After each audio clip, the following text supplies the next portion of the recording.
Welcome to my YouTube live stream. Let me double check if I'm there. Today is Wednesday, the 24th of December. It's Christmas Eve, I think, in the UK. It's called. For those who don't know me yet, I'm a therapist and coach, and I come here on YouTube twice a week to talk about mental health, therapy, psychology, human behavior, emotional intelligence, mindset, and all those things. So if you have any questions, anything you'd like to talk about, I'm going to be here for a couple of hours. I come here every Wednesdays and every Fridays from 6 to 8 p.m. UK time. And so just want to make sure that I'm... Igor Clem, hello. Hello, Igor. I'm going to start my live streams, as I always do, by reading and commenting on some of my own posts. And hopefully, after a handful of them, some of you will have mustered the courage to ask me questions and talk about you, and any which way I can maybe help you if you're struggling with anything at all. So, where am I? I've got a comment already. Merry Christmas from Igor. Merry Christmas to you, Igor. Super Mario. Hey, what's up? I wanted to follow up with your thoughts on Jesus loves you as emotional blackmail. All right, okay. Let's talk about this. Let's get started straight away. So, I posted something that created a little bit of a stir, as anticipated, as it would happen, saying that Jesus loves you is emotional blackmail. I mean, when people say Jesus loves you, so what does that mean? It means that I'm not attacking religions, I'm not attacking religious people. I'm talking about the psychology of that phrase, what it means to people, and also why some people... Just 1 second, please. I need some earplugs.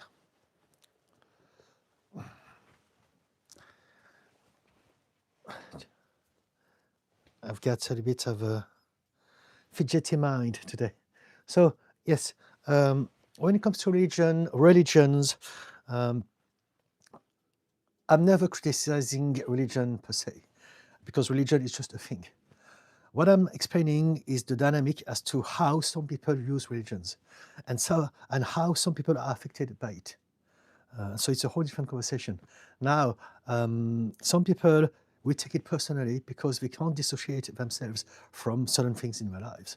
And for some people, for instance, they won't be able to differentiate themselves from their culture, from their country, from their tribe, from their football club, from their religion.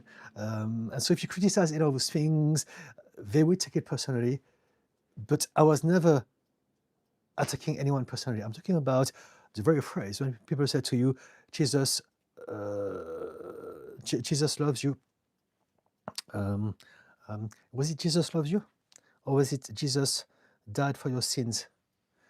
It's because there are two different conversations here. I think what you mean is the post where I written, Jesus died for your sins, died for you, is emotional blackmail. It's a slightly different one, but it's very similar. When people say Jesus loves you, I'll go back to it. It's more like love bombing.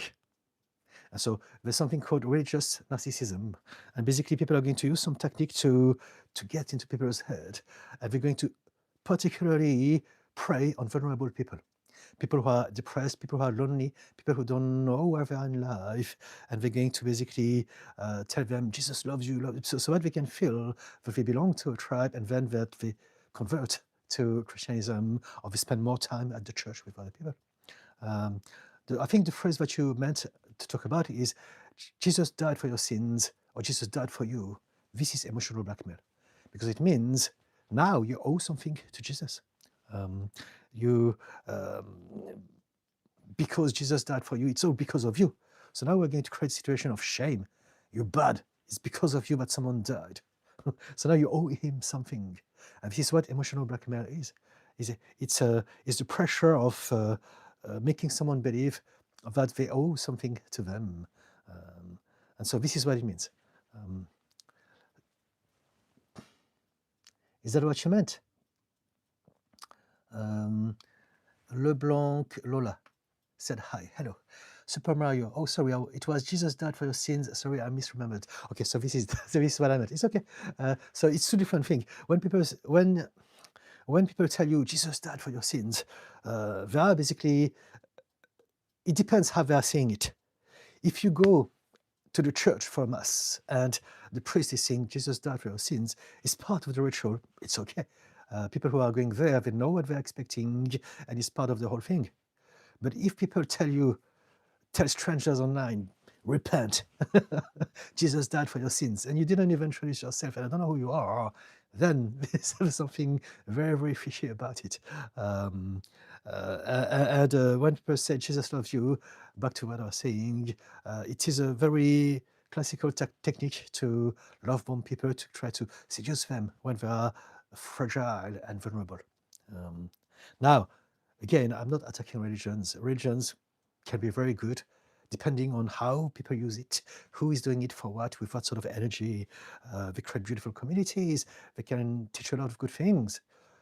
I'm just highlighting how some of the teachings of some religions can be misused, as they are very often, sadly, in many places, to manipulate, to control, to to get people to belong to a tribe, and to not question critical thinking, not to question anything at all, just to follow the herd, because they are living in a state of anxiety and stress, and they need to belong. And this is very often what people don't realize. When it comes to religion, most people, they're not religious because they want to follow some spiritual kind of school of thought. It's not about the divine. It's not about connecting with God. It is about tribalism. It's about belonging to a group of people. And so a lot of people are religious, whichever religion it is, not because of the God or the doctrines or the dogma, but because of the people. They want to belong. They want to feel safe. It's us versus them. So, yeah. Did I answer your question? Did you want me to expand it a bit more? Veteran, it's like doing missionary work. Yes. Jesus loves you. Jesus died for your sins. There are all little things that people throw here and there to get more people to join their troops. Ma, what do you do for work? I am an RTT therapist. So basically, I'm a mental health therapist, and I utilize a system that involves hypnosis, regression, and we address problems from the subconscious mind. And so we address the nervous system, we address the subconscious blocks, the limiting belief, all of those things that are happening out of reach of our conscious mind through regression and hypnosis. And so anything to do with mental and emotional health, anything that is holding us back in our lives from those places, is what we address with the system that I use called RTT. I can talk about this more specifically if you want, if you give me something to talk about it with. Veteran, pressurizing someone to convert, like that I've seen some people being insensitive of other traditions or culture. Yes, and also yes, absolutely. It's a great thing to have some spiritual interest, but there's a difference between me believing in something and me trying to get everyone to believe what I believe in. This is what everyone forgets. A belief is a belief, and so if you believe in Jesus or Allah or Buddha or Krishna or anything like that, it's all good. However, if you think that your beliefs are fact, are truth, and that everyone should abide by them, this is where humanity has been at each other's throat since the dawn of it. Religions have created so much pain, suffering, and still is now in many, many different ways. And that's only because of one reason, because people have forgotten that belief are just belief. It's personal. It's your personal relationship with God. It's your personal relationship with the divine, with spiritual, with what is bigger than what we know of life based on science. But again, as I was saying just before, many people don't realize that they're not interested by God. They're interested by the tribe, us versus them. And because of that, now that creates all the frictions, the clashes, the wars, the conflict, the trying to convert other people into your religion.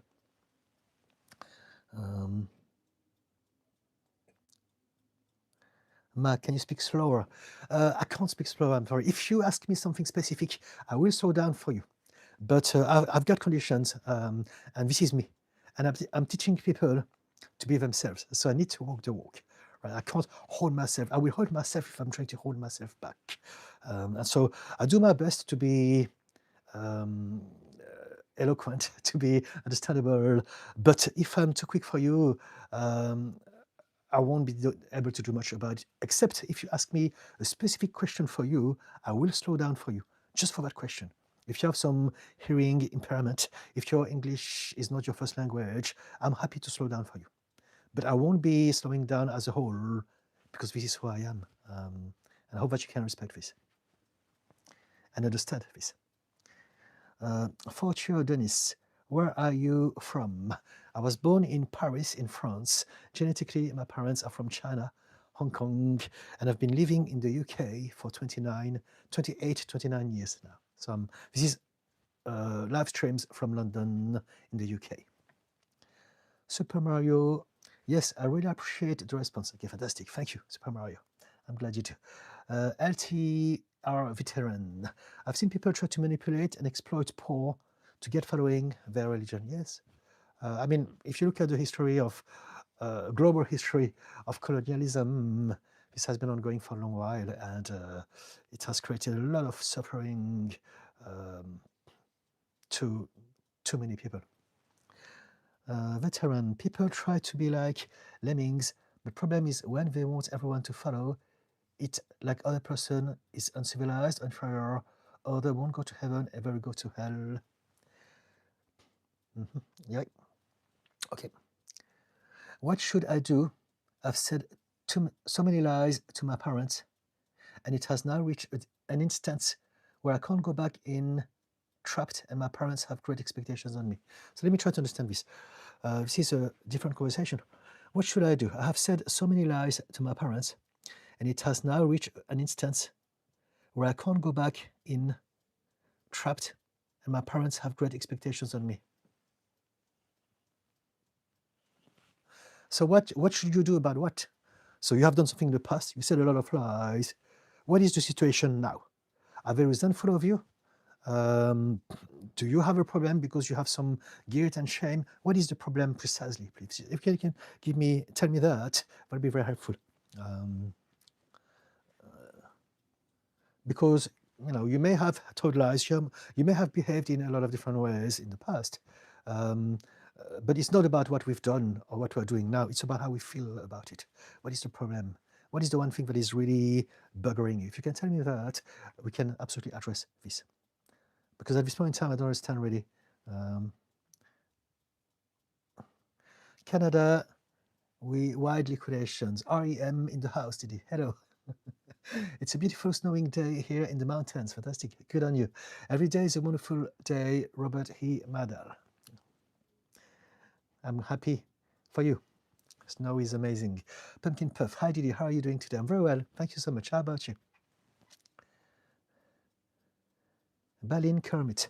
Thank you for giving your time to help others, of course. This is my karma payback. We do what we can do if we can do those things. And so this is it. I do believe that we're all here in this world to learn from each other and to teach each other and to help each other. And so I've been helped by a lot of people in my life. And now that I can help others, it's only normal and natural, and it feels good to be able to do that as well. And so there you go.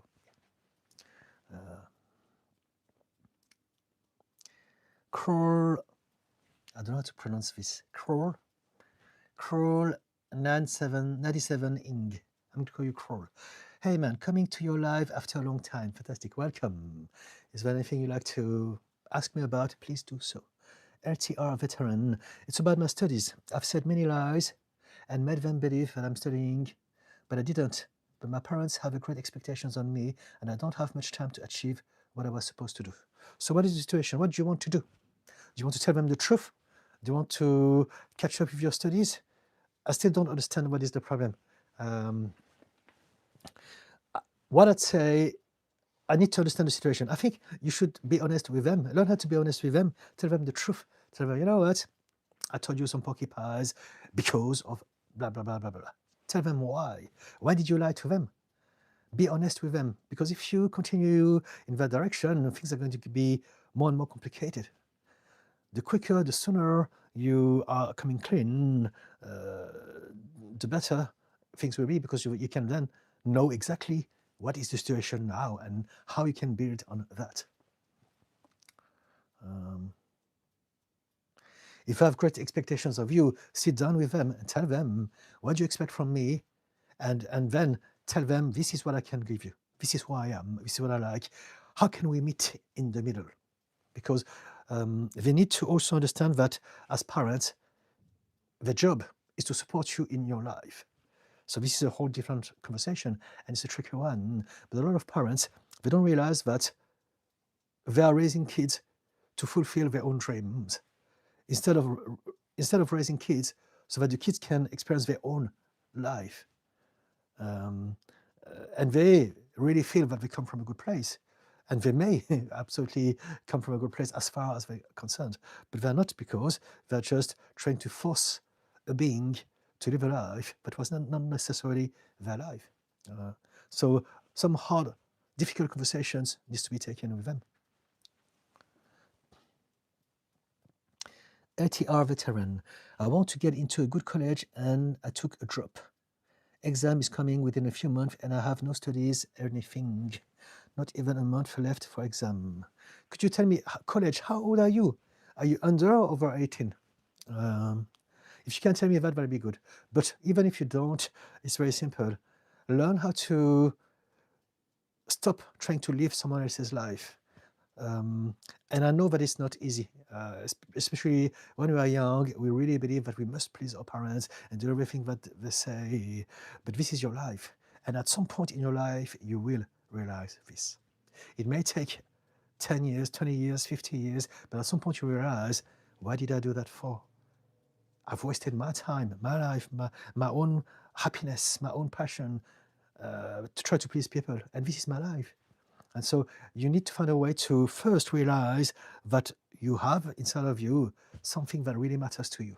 So what you want to do is to listen to intuition, listen to your body, listen to your highest excitement, and basically follow that lead and find out what life is about for you one day at a time, instead of trying to make people happy.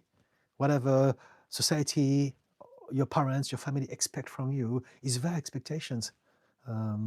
This is the first most important job to do. And I know that it's complicated because probably you are in college and your parents are paying for everything, and you have installed those sort of expectations for a long time, those sort of emotional dynamics. But we can talk about this, but my advice to you is to first realize that you come first, and then find a way to talk to your parents, because maybe they don't even know it. Maybe your parents believe that you really enjoy the things that you are doing when you are not.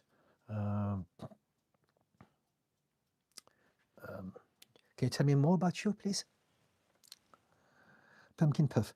I'm okay. I've been a bit stressed and overwhelmed with everything this week. It's Christmas season, so yes, it's kind of rather common. You're not the only one, that's what I'm trying to say. Do you know something I could do to actually feel calmer and not shame myself for taking a break? Okay, so for you, it's the pressure that you feel bad because you are taking a break. Well, just tell yourself, okay, you tell me, what is the thought that is in your mind whenever you're going to take a break? What sort of thoughts do you have? What is making you feel bad? Because this is the thing. Whenever we feel bad about something, we have some sort of internal dialogue and narrative. And it is that narrative that is creating that feeling of unease in our body. Maybe it's telling us, I should be doing this instead, I should be productive, I should be catching up with my taxes or whatever work that I have to do. And so what is that voice for you? What is it telling you? The practice of mindfulness is basically teaching us how to breathe and be present and enjoy the moment as it is, instead of thinking about what we should be doing, what we have to do, or what people used to tell us about ourselves.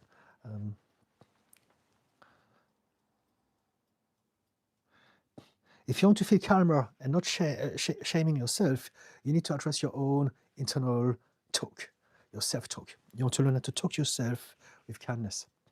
You want to first practice what we call metacognition or cognitive diffusion. You want to realize that you are not your thought. And this is the first step to self-awareness. People who are not self-aware, they believe that they are their thoughts. They believe that they are their emotions. They believe that they are whatever that they are thinking and feeling and experiencing in this moment. And they forget, they don't realize that they're not any of those things. They are the experiencer. And so they can realize, I'm not my thought. I am the person thinking the thought. I am the person behind the thought. I am not the emotions that I'm feeling. I am the person, the body experiencing those emotions. Emotions are just energies that are going through my body and passing out and away. And so they're not staying. But if I believe that I am that emotion, if I believe that I am sad, stressed out, or angry, instead of I'm feeling sad, I'm experiencing anger, now we're going to hold those emotions inside of us, and we're going to become that. And it's the same thing with our thought. You are not your thought, you are just the person that is thinking. You are the thinker. And so what you want to do is to learn how to observe your thought and see them without judging them, without attaching yourself to them, and realize, it's just a thought. What is that thought about? I should be doing this, I should be doing that, I should be working harder, I should be finding a solution to my financial problems or anything at all, or my studies if you're a student. I should be working harder to be ready instead of being so lazy. It's just a thought. We suffer of thoughts because we believe them, because we listen to them, because we believe that they are fact, that they are truth, that we must obey them, we must react to them, and it's not true, they're just thoughts. And so this is what you want to do. Practice breathing, practice mindfulness, practice metacognition, and learn how to realize that you are not your thought. And so there are a lot of things that people do for this to happen. What you can do is to sit in silence, just focus on being chilled, and then think to yourself, I wonder what the next thought is going to be. I saw that someone threw me Jane, it's quite clever. So just ask yourself, what is the next thought? And that thought is happening. And now as you do this, you are learning how to become the observer of your own thought. And so as you are becoming the observer, you cannot be the thought at the same time because you are the observer. And something else that we do in cognitive diffusion is that tell yourself, I'm noticing that I am having that thought. Instead of I'm thinking that, I'm noticing that I am thinking of something. Look at yourself from the outside. Become the observer of yourself. Look at yourself as if you had an out-of-body experience, and the ego, is experiencing thoughts. And so now address the thought. What is that person addressing? What is that person thinking? What is happening in their head? And then you realize that's just thoughts. Which thought do I want to absorb? Which thought do I want to let in? Which thought do I want to believe in? And which thought do I want to just dismiss and let go of? Thoughts are just thoughts, they don't matter. And so that's your answer. Pumpkin puff. If you feel guilty, if you feel shameful for taking a break, realize that you just need to have a better relationship with your thoughts. Does it help? LTR veteran, they believe that they will get into a good college. I'm 18, okay. I'm Asian, and I think you understand how Asian parents are. Yes. So it's a tricky one. Asian parents are very when it comes to education and showing off and being at the top of the ladder as far as the societal hierarchy is concerned. And so you must find your happiness. It doesn't matter what we think. You must find a way. You must find a way to. So there's a state happening now. There's something that you can do now and something that you can organize in the future.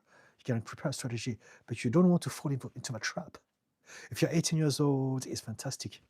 It's the best time for you to take action because you are still at the beginning of your adulthood. And so instead of waiting to spend, I don't know, 10 years in education and another 20 years doing that job that you hate to realize that it was never you, right now you can save time.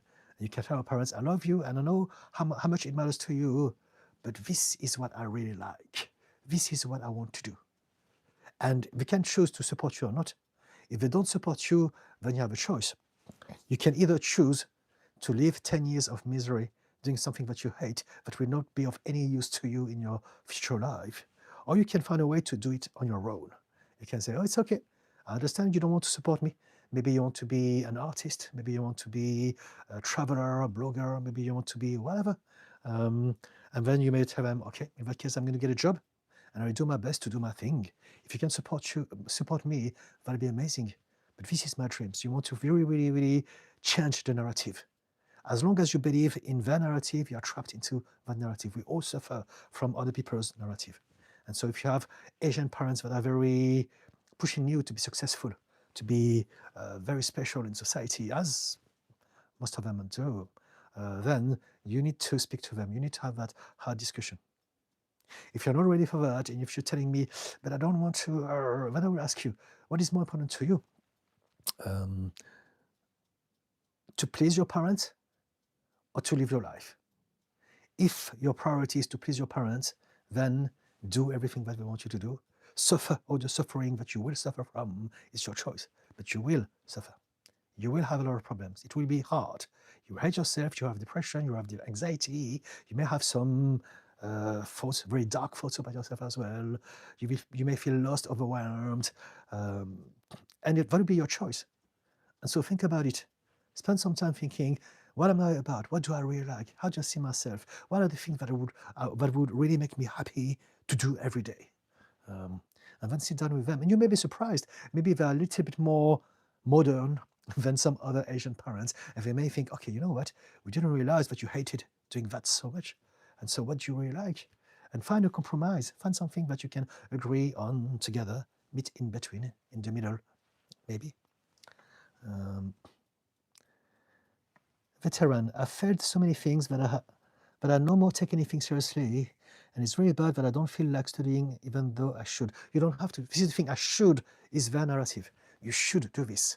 You should do that. You have to do that. You must do that. And they're basically gaslighting you. They're making you feel bad. It's because of you. You should be better. Why are you so lazy? Why are you so stupid? Why can't you be smarter or better or a good son or a good girl or anything like that?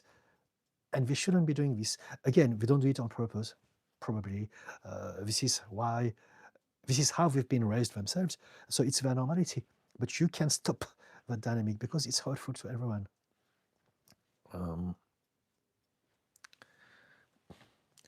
And you say to yourself, I've felt so many times. Your whole self, your whole body is struggling against it.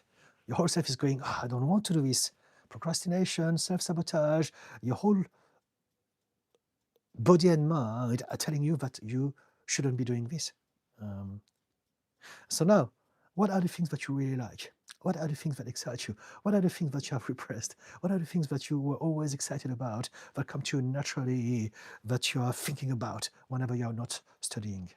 Can you tell me that, please? Gabriel, what are you studying? You're asking the El Veteran, right? Magam Students. John 3:16. So you are quoting the Bible. For God so loved the world that he gave his only son, that whoever believes in him should not perish. So it's funny because we're talking about how some people misuse religions. So there are some people who are religious narcissists. I don't know if you are, but you could be that. Religious narcissists typically try to control and manipulate people by throwing all those little quotes all the time. Jesus loves you, Jesus died for your sins. And every time someone is coming with something, they're going to quote the Bible. It's written in the Bible. The Bible knows everything, and this is wrong. This is terribly wrong. You should be realize this. I'm not dissing religion. I'm dissing how you're using it. We don't know each other. I don't know you from Adam or Eve or Steve or Madam. And out of nowhere, you're quoting the Bible. What's wrong with you? You need some help, mate. You really do, right? There's nothing normal about it. But I understand that a lot of people don't realize this. There are people, so many people who suffer from religious anxiety, religious OCD, religious trauma, because of religious narcissists who are going to be doing this all the time. So again, I don't know you. Maybe you are just a troll, or maybe you are someone who could be, maybe you're on the spectrum of something and you are really passionate about it. So that could be that as well. Maybe you are really interested by Jesus. You love theology, you love the Bible, and you're obsessed with that. And in that case, that's okay. But I want everyone to realize that there are many people who utilize religion for the wrong reasons, to control and manipulate, to brainwash others, just like this is coming across like, right? I don't know if it's the case, but it's how it's coming across. So it's very important to realize this. Okay. Magame Studders. Pumpkin Puff. I think that I am a pathetic adult and I'm being lazy. Even if I do a bunch of things, I still have so much more on my plate. I wonder why I can't just get everything done and not feel burnt out. Okay, I understand. So the problem is not that there's anything wrong about you. The problem is that you believe that you're not good enough unless and until you do all those things that other people have told you to do. So again, you are being trapped in someone else's narrative. If you didn't have that pressure, if you don't have all those list of bunch of things that you should do, and all those things that you say, everything that you have to do, it's not your list. You don't have to do anything at all. This is their narrative. You suffer because you believe them, because you're listening to them. You have that voice in your head always telling you, don't be so lazy. And that's because probably this is how your parents, your teachers, anyone that you looked up to in childhood talked to you. And so you have kind of absorbed that. And as a habit now, you have that voice in your head that is constantly repeating the same story. You're so lazy, do more, you should do this, you have to do that. And you don't have to do anything at all. There's nothing that you have to do. I want you to realize that you can choose your life, you can do whatever you want to do, but also the things that you have to do, even if you feel that you have to do them originally, you started to do them because you get something in return. And so what I often say is this: you don't have to go to work, you don't have to study, you don't have to pay the bills, you don't have to do any of those things. But if you don't go to work, you get in trouble. If you don't pay the bills, you get in trouble. If you don't study, you may get into trouble. So everything that you do, you did originally because you get something out of this. You get some money, you get some praises, you get some acceptance, you get something, you get some feeling of safety because you're doing the right thing in the eyes of those people. And so realize that, I've been doing these things because those things get me those things in return. So now, question those things in returns. Are they really something that you want? And so if it's about material things, you do want to be able to pay your bills, to pay your rent, to have a roof over your head. So those things are quite important. And so if you hate your job, for instance, just tell yourself, you know what? I'm lucky, I'm grateful to have the things that I have, thanks to that job that is giving me money to allow me to have those things. So now you're shifting the narrative and you're appreciating the things that you have through the practice of appreciation and gratitude. And it doesn't mean that you can't find a different, better job, create a strategy in the future so that you can do something that you enjoy more, that will allow you to have those things and more. But you can shift the narrative. However, there's a lot of things that you feel that you have to do because they give you some things, but those things, they may not be that important.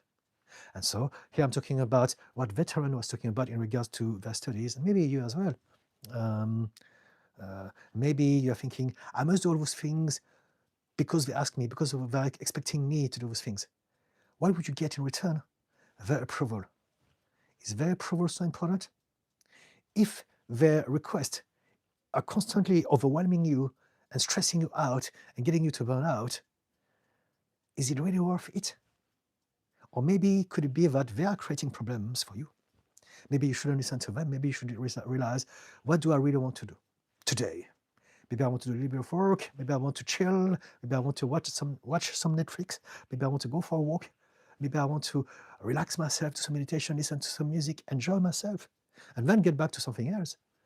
Listen to yourself, listen to your body, follow your intuition, and do what it tells you to do. You have an intelligence in your body that always knows exactly what is best for you at any given time. Learn how to connect with it and learn how to listen to it. And remember that your body speaks in emotions and feelings and sensations. And so the way you feel about yourself is going to be an indicator as to whether what you're doing is right or wrong for you at this point in time. Does it make sense, Pumpkin Puff? Novice 44. Hi, Didi. Hello, Novice. Pumpkin Puff. I get so overwhelmed and burned out that I become angry and shame myself. I can't seem to motivate myself. You don't want to motivate yourself. This is the thing. It's like you are choosing to suffer. Oh, I want to suffer more. Tell yourself, why do I need to motivate myself to do this? If you don't feel like doing it naturally, you don't have to do it. Now, again, as I said, if there are things that are to do with you being able to function in your life, you have to do those things. And so shift it in a way where you're going to focus your attention on the things that you get in return so that you feel better about yourself straight away. And then, again, as I said before, also prepare a long-term strategy to shift to doing something that you will prefer in the long term. But you don't have to do everything, all the things that you think you have to do. No one has. All we have to do really is to be happy, to feel good, to be healthy, to be present, to be peaceful. And as we are happy, present, peaceful, healthy, we are more able to be a better human being, to be a better self. We can have a better experience, and we impact society, the world, and our life better as well. Kevin, is this live now? Yes, it is live. It is live. I may be a little bit behind, but it is live. It's 37 minutes past 6. And yeah, if you want to ask me anything, I will get to your comment at some point. Pumpkin Puff. So I need to work on adjusting the voice in my head. How do I mindfully change it versus trying but still thinking negatively? So I talked about it. So I hope that I'm just behind. I talked about metacognition and cognitive diffusion. Learn how to create a space between you and your own thought, right? So you can replay that video. For those who don't know what I do, every time I go live, every single live streams is to be replayed, is to be found on my channel the next day. It takes typically a few hours for YouTube to fully upload the live streams. But by tomorrow morning, that video will be available for you to replay on my YouTube channel. So yeah, Pumpkin Puff. Self-shame is a big problem I have. Everything turns into I suck, or I put it on my husband, which isn't fair for him, and then I feel like a horrible person. I remember you've got BPD, haven't you? If you have borderline personality disorder, you will experience shame. It's normal. And you have to tackle not the shame, but the BPD. Could you remind me if it is you who has BPD? So basically, if you had it, that would explain it. It's because of me, and then it's also because of him. We need to find an understanding of our life. So we need to find out who's the culprit to have an illusion of control. And it's all a subconscious process. But yeah, we can talk about this again. Novice, but just what I want to say is that your problem is the BPD, right? Novice, my neighbors are very loud. I can't concentrate on a book. How do I stop myself from getting mad at them? Just bear with me, please.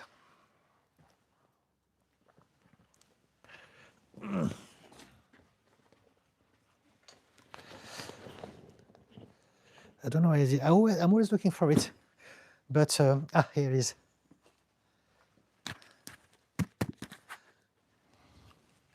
This is my earmuff.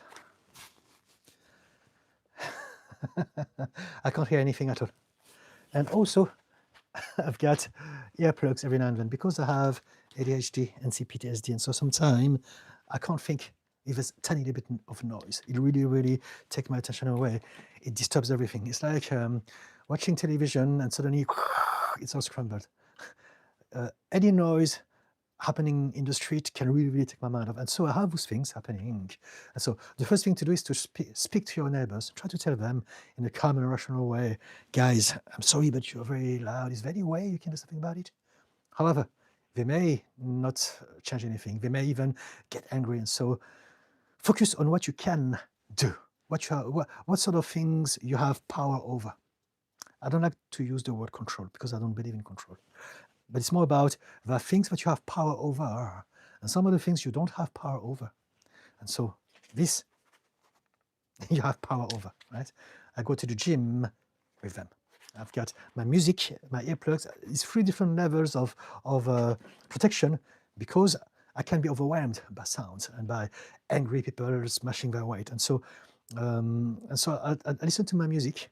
If it's too much, I put my earplugs. If it's really too much, I literally train a squat with my earmuff. People know me, and it's the best thing to do because they understand that I have a condition. In the past, I've tried to speak to them, and some of them take it very personally. And they don't understand that I'm just overwhelmed. I'm not trying to get them to accommodate me.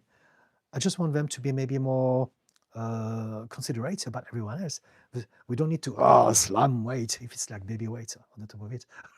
It's just ego trying to get some attention from people. But anyway, this is a whole different conversation. But basically, if your neighbors are really loud, we can't really change people. What you can do is to find out what you can do to enhance your own experience. So if you're reading a book, maybe audiobook with some earphones or wear those things. And because here's the thing, until you do that, you'll be mad at them because you'll be caught in a place where you're not happy and yet you're not doing anything to change this. This is why we get mad at people, because we are in between. We are in a twilight zone, in limbo, and we are not happy about something, and yet we're not taking an action. And so maybe we're not doing this because we don't like confrontations. Maybe we have a system that is protecting us from taking the risk of being challenged by strangers if we tell them something. So this is understandable. And so to take yourself away from that position of being mad at them, take an action, do something. That's it. Just do something about it. Ask yourself, what can I do about this? What solution can I come up with? What is the easiest thing? What is my path of least resistance? Ask yourself this. If your path of least resistance is to talk to them, talk to them. If your path of least resistance is to put an earmuff, do that. If your path of least resistance is to put some music louder than them and sing and dance and jump, do that. Whatever that feels good and right for you is okay. If it's really, really loud and it's after hours, call the police, call the landlord, take an action, whatever you think is good. Voodoo. Noisy neighbors play annoying music, classical or jazz. So same thing, talk to them. And if you can't come up with something, take an action, do something about it. But just thinking about something, I hate jazz, I hate whatever music they're playing, why are they always doing this? Then you're going to create a state of stress and resentment and anxiety. Whatever happens, we can always do something about it in some capacity. We may not get the result, the precise, specific result that we're after, but by taking an action, we're learning how to get started on that route, and we can decide one step at a time what is the next action, and eventually we learn how to deal with things and people in the world by understanding also more about ourselves. Didi, REM holding is many things and deep in the engines of YouTube, and I'm going to continue to do what I can to help you get more traffic. Okay, that's kind of you. Thank you. I've taken over a decade of time for my return, REM. Okay, good on you. Welcome back, and thank you for your support, and I wish you all the best with your channel as well. Novice, I wish they would listen to jazz. Amin Aki. Hi Didi, hope you are doing well. I am all right. Thank you so much. How about you? Reborn 2020. Hello, Reborn. Thank you for your Christmas card. That was very touching, very amazing. Thank you so much. I was so happy. That was really, really unexpected, and it's really appreciated. Thank you, Reborn. Merry Christmas to you. I take this opportunity to wish you a great 2026, and I wish you the same as well.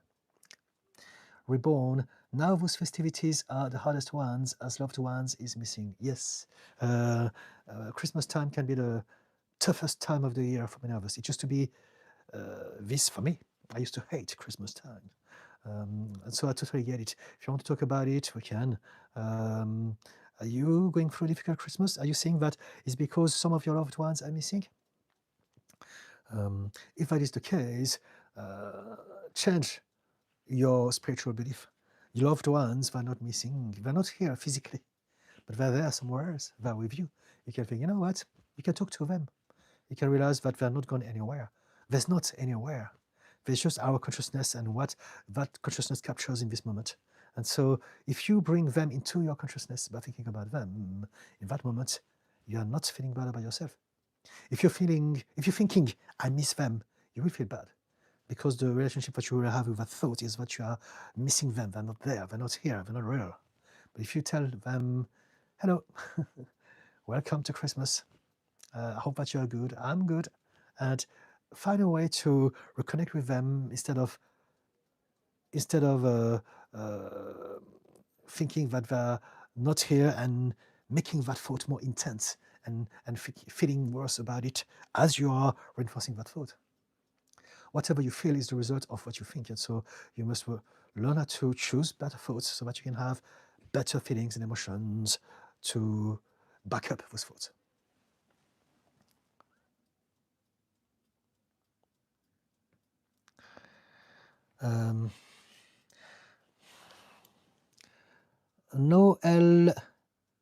Noelia Jamie. Happy holidays. May the new year find you in good health and happy. Thank you so much. Same to you. REM Network. Deep in the engine, Didi, and it's my pleasure to get you on that quantum leap. Fantastic. 2026 is going to be awesome and exciting, REM. Yes, I believe that. I believe that. SLB, my good sir, I am 9 what? Is it 9? I don't understand. Little figgy, I don't know what it means. Pumpkin Puff. Yes, I tapped that before you gave me advice. Thank you. I heard every word. Okay, thank you. Fantastic. Yes, I have BPD. Okay, I remember now. SLB. I think we have a troll here. SLB, I'm going to leave you for now because I'm not sure and I don't want you to be ousted if I don't fully understand. But I'm not going to read your comment just yet. And just so you know, anyone, guys, I'm creating a safe space to talk about mental health, happiness, emotional intelligence, and all of those things. And so any trolls are not welcome, right? I love humor. I love to laugh about stuff, but there's a place and a time for everything. And so please respect this. Please be kind. Novice, I have earmuff, but I can still hear them. I wear earplugs and earmuff at the same time. I guess I'll have to move. Okay, well, I don't know. Maybe you are really, really, in that case, if you have earmuff and they can still affect you, then it's something to do with you. Because I have ADHD, I have CPTSD, I have all sorts of conditions, and anything can really drive me mad. But when I put the earmuff, it's all chilled. I can still hear a tiny little bit, but it doesn't hurt me anymore. And so maybe you want to address your own thoughts. Maybe it's because you are still persistently still thinking about them and being annoyed at them. So maybe tell yourself, you know what? I've done something to reduce the noise and it's better. Learn how to be satisfied with better. If you wear earmuff, they're designed for people who have those pneumatic drills in the streets. So they're really, really, really efficient as far as noise is concerned. And so tell yourself, the peace that I found for myself by wearing those earmuffs is enough. Condition yourself. Tell yourself, this is enough. I'm happy. I'm going to focus on my things. But here's the truth. If you still think about them, then that will drive you mad. No matter what earmuff you wear. You may not hear them at all. And you may still be angry at them if you still think about them.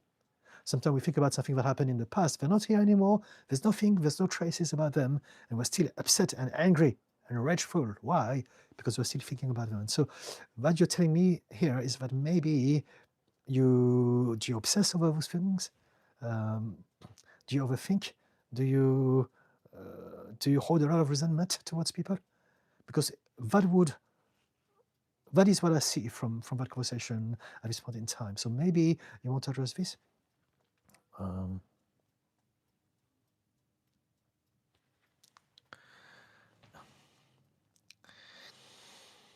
And I guess I have to move. That's also an option. Novice, yes, my neighbors are very aggressive. I can't talk to them, unfortunately. So there could be that as well. If they're aggressive and you can't talk to them, it means that you're scared of them. And so the noise, it's not just about the noise, it's about the noise reminding you of all of those things. And so even if you wear everything and you don't hear anything, you know that they're there. Your subconscious mind, your nervous system knows that you're not safe. But there's a bunch of psychos next door, and they're dangerous and they're unpredictable. And so maybe moving would be a good idea. Or maybe calling the police if they're being harmful in any way. There are always ways to deal with things. But sometimes the best thing to do is to, if you can, to go somewhere else and find a better place where people are nicer, kinder, more mentally balanced. DVS. DVS, I'm going to block you, hard user on this channel. So we're going to ignore whatever they say, it doesn't matter. Just like that. Yes, gone. Yes, and again, I'm going to take that opportunity to address trolls. Trolls online or in real life, this is how we deal with them. We don't react to them, we don't take things personally, we don't believe, I must say something back, it doesn't matter. What they say is just, it's like our thoughts, they're just happenings. We can choose which ones we're going to integrate or ignore, dismiss, let it pass over our head. And so, hello said hi. Hello, hello. SLB, you seem like a nice guy. Actually, take care, my dude. Thank you. Thank you very much. I'm glad it's going that way. SLB. Wowie woo. Hey man, love your videos. I try to be in and out. I'm on with another streamer too. Okay. Hello, hey. Lifestyle chav chat. Hello Didi. Hello to you. SLB, you're a pretty cool guy. All the best, my dude. Thank you again. Lifestyle chav chat. Merry Christmas. Merry Christmas to you. Lifestyle, how are you today? I'm very well. How about you? SLB, what sport do you like, by the way? I train strength, and I used to practice a lot of combat sports, martial arts, stuff like that. I don't anymore, but I still go to the gym and I do lift weight, and that's it. Those are the sports that I do. I don't watch sport. I don't really. I never understood people watching sport. I mean, it's not for me. But I like to practice some sport. I mean, I've been trying to quit playing a certain video game so many times, but I keep getting back to it. I get lured into the narrative that I can't control my playing occurrence, but I ended up playing all day. Okay, so tell me more. So what is it that you want to do? You want to stop playing the video game? Do you feel that you are stressed out? Are you happy with your life? Do you feel that you have an addictive personality? Do you have some stress, some anxiety, some depression? It could be all sort of reasons as to why you find it difficult not to do something, not do something, as in the video game. But it's never just this or that. Lifestyle, I mean, how to find them and then connect with them. So let me go back. I'm missing something. Lifestyle, I have Merry Christmas, how are you today? And then next, I mean, how to find them, then connect with them. What are we talking about? Am I missing a post? This is literally what I'm seeing. And so maybe you didn't type or you didn't send something that you wanted me to read. Sharbear, oh hello Sharbear, how to stop myself social media addiction out of control. By having a purpose, by having something that you really enjoy, that is creative, that is fulfilling. The reason why we have the need of distractions is because we're not satisfied with our life. We're not satisfied with our reality. And so we need something to give us a break from that reality. So again, there are different layers. We're all different. I'm just talking about this at a general level, right? Because I don't have much information.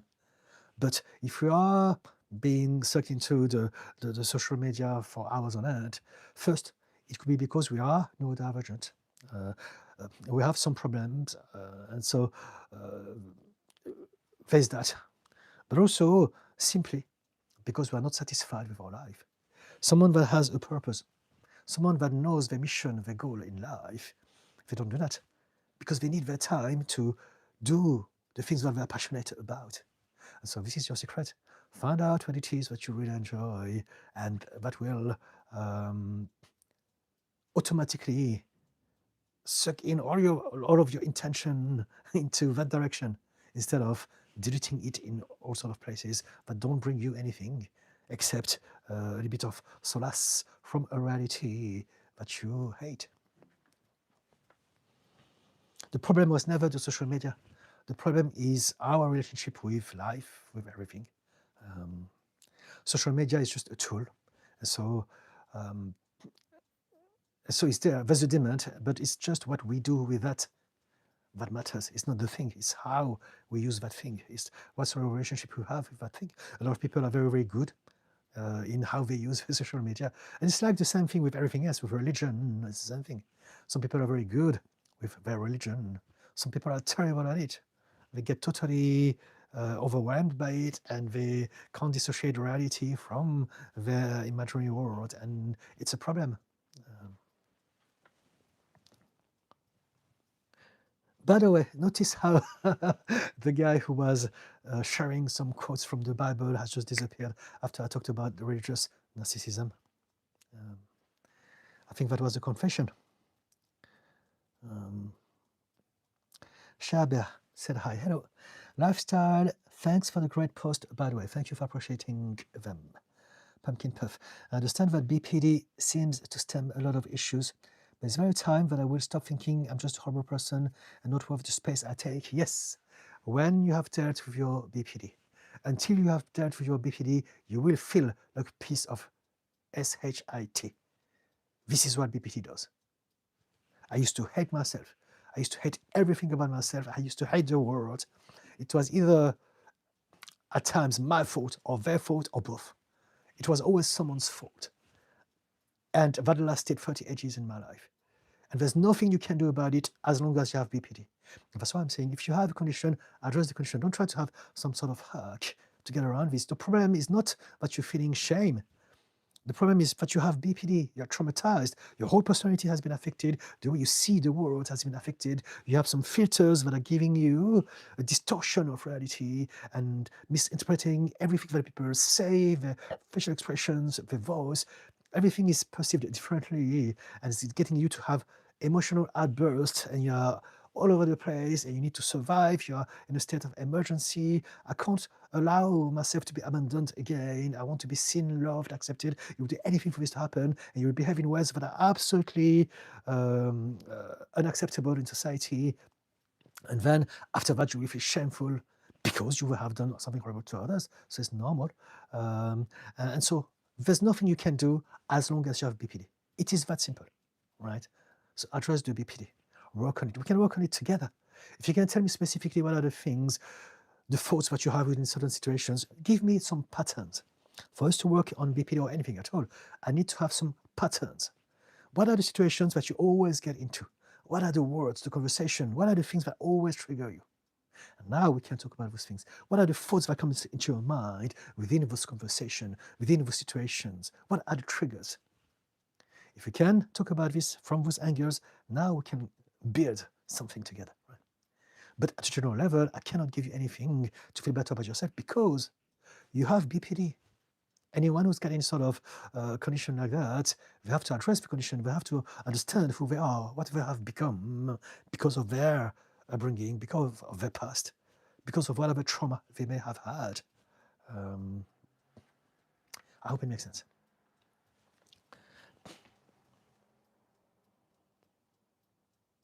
So what you can do in the meantime is to realize it's not me, it is my BPD. So there you go, here's something for you. You can start to work on your shame by realizing that everything that you do, everything that you feel, everything that you experience, everything that you are interpreting is not your fault. You're just going on a momentum, but you have never chosen. You never chosen your past, you never chosen your parents, your upbringing, your bullies, whatever happened to you. You never chosen for your brain to adapt the way it did. You never chosen for you to have created those habits of thoughts and emotions and reactions that you have now. You didn't choose any of those things.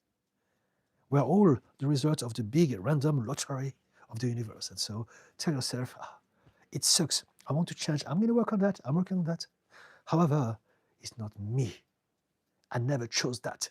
It's not my personality. It's not my character. It's not who I am. It's not my potential. It is my BPD. It is my past. It is the lottery of the universe. And so by doing this, you will be able to do what I was talking about cognitive diffusion, all those things that I feel, all those things that I think is not me.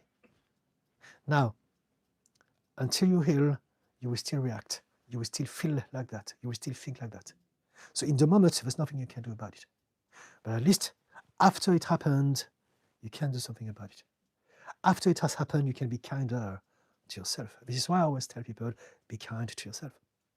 After it happened, you can tell yourself, I'm going to be compassionate towards myself. I'm going to forgive myself. I don't know that I've hurt them, and I'm going to do my best to make it up if I can, within whatever I can do, within my power at this point in time. But it's not my fault. I'm reacting because my nervous system still believes that I'm in constant danger. It's not me, it's my nervous system.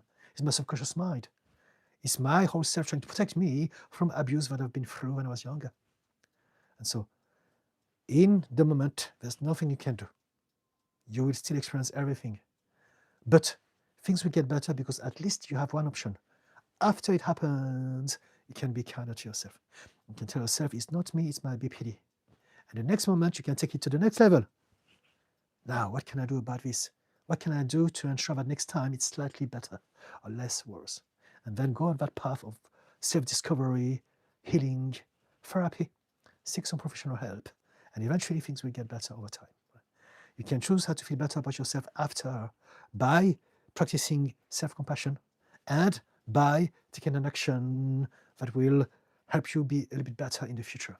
Learn about mindfulness and meditation. Seek some help. Thank you for the little heart.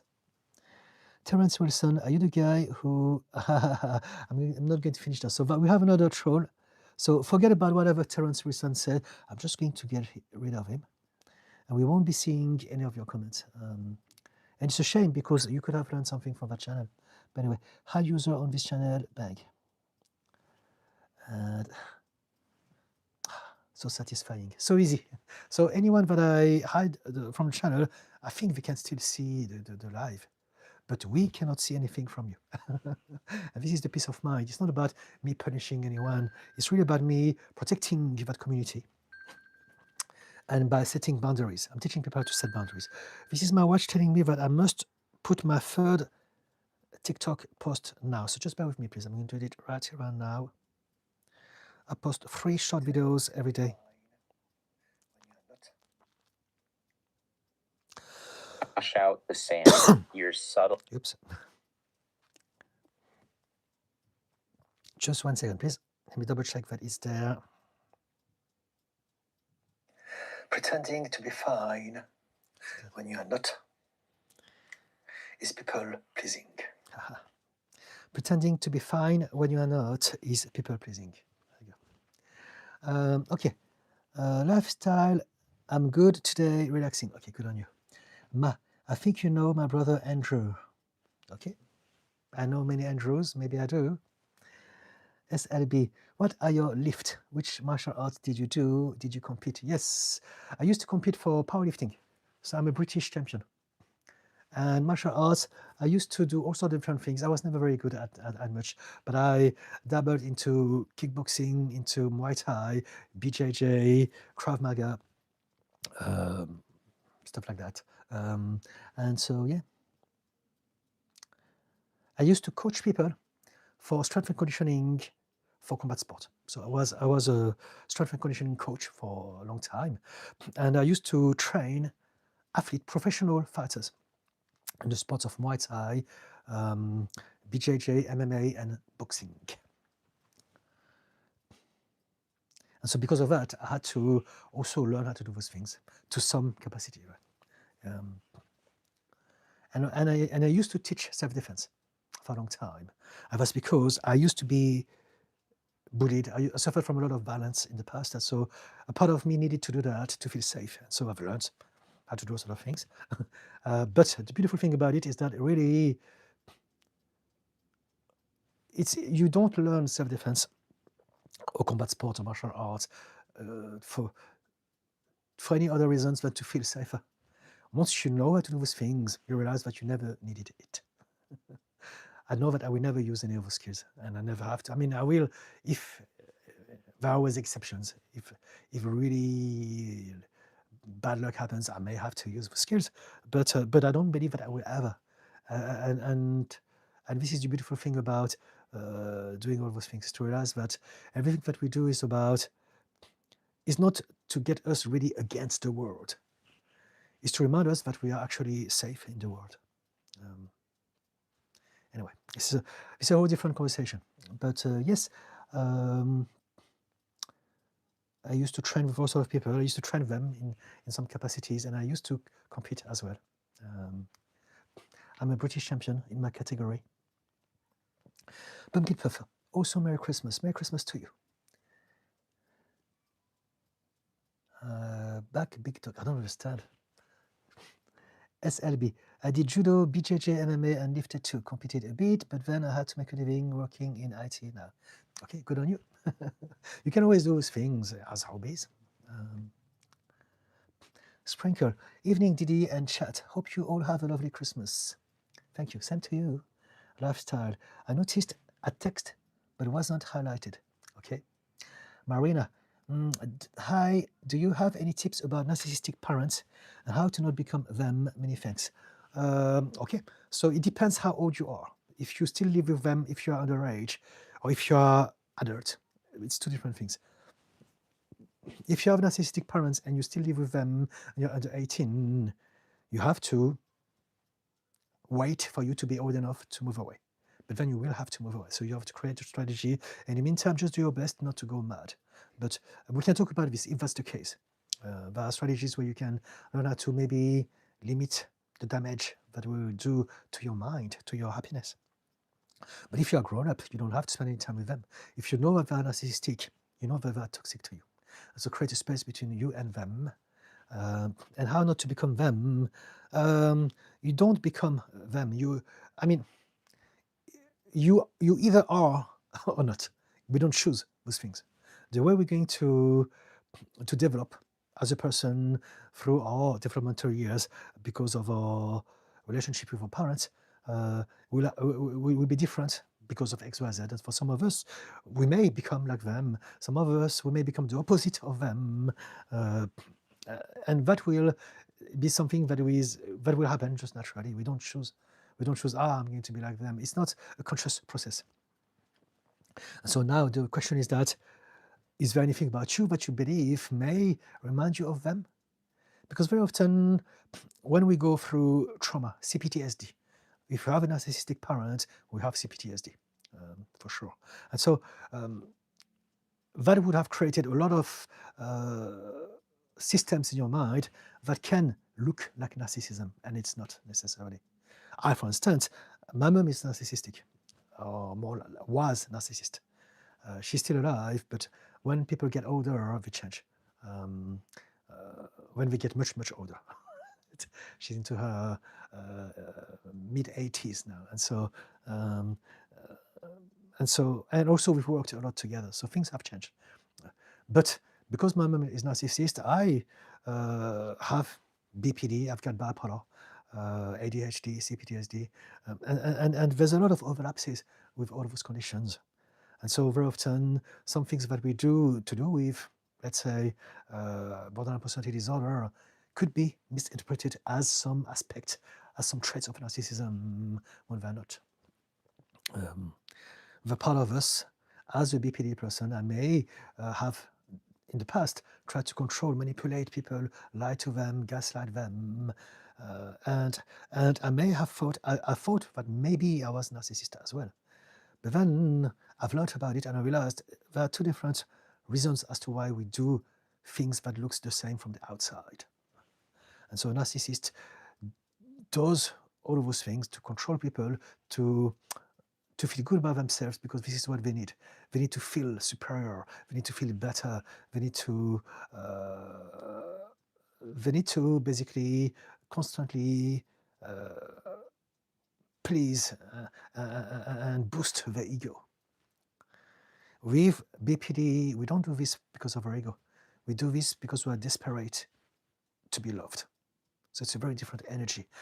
We come from a place of fear, despair, and so understanding this made me realize that I never had any.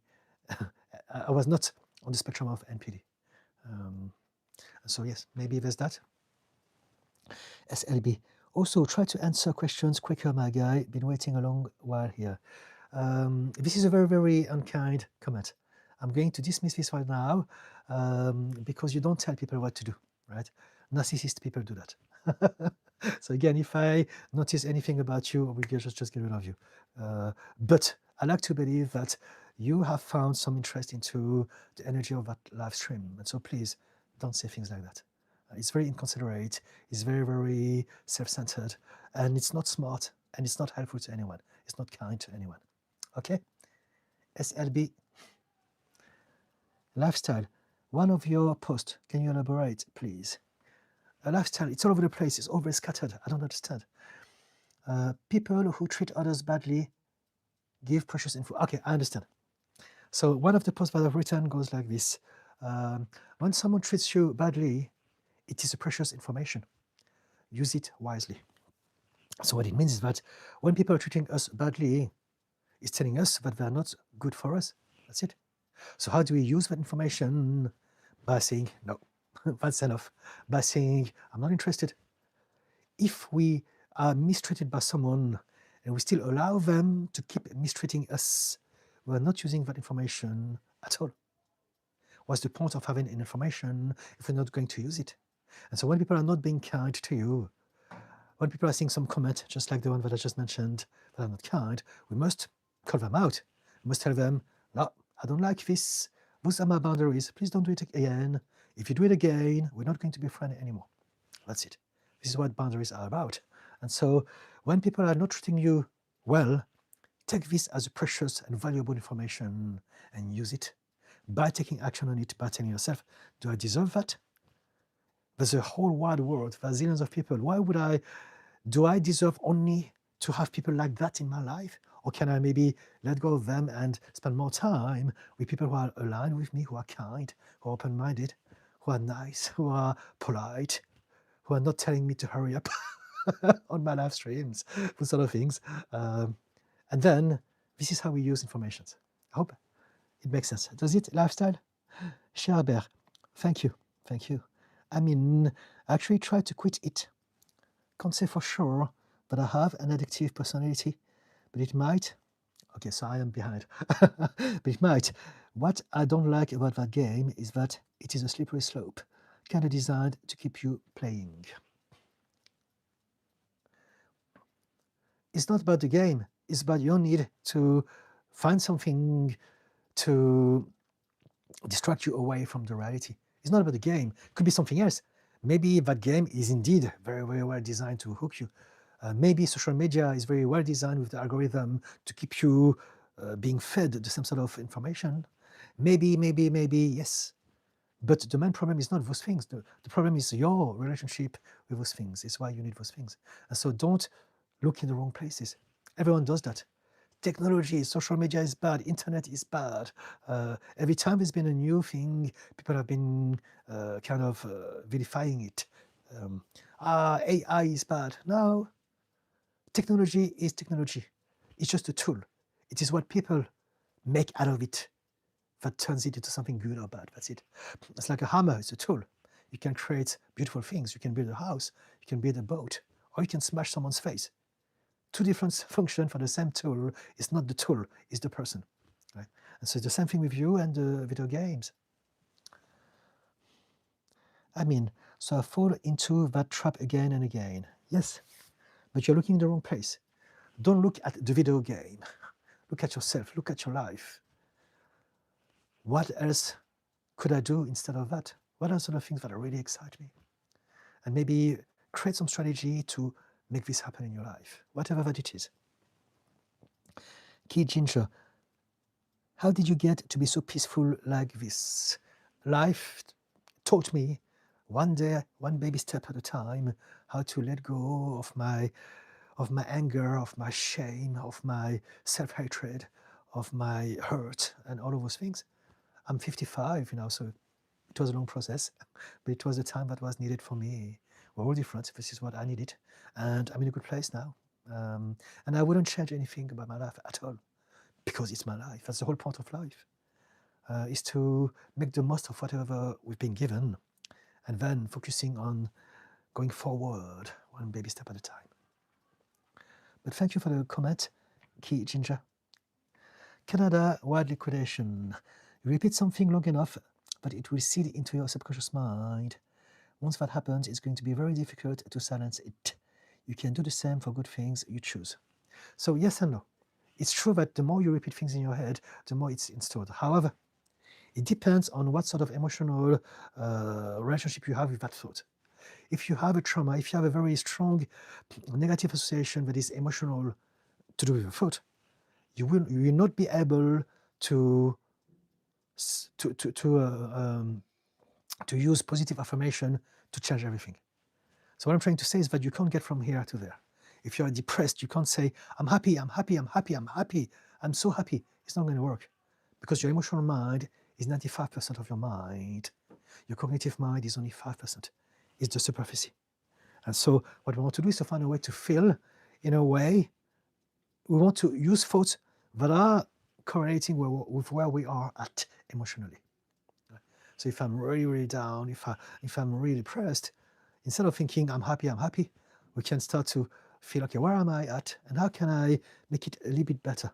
What are the sort of affirmation that my subconscious mind can believe and accept and agree with? And so it may be, instead of thinking I'm happy, I am at peace, I am safe. Because the reason why we are struggling is because we are more often than not in a state of survival.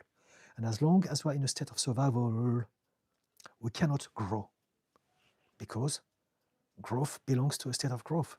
We can be either in a state of survival or in a state of growth, one or the other. So this is one of the reasons as to why so many people struggle with self-growth, personal development, because we still have so much baggage to address first.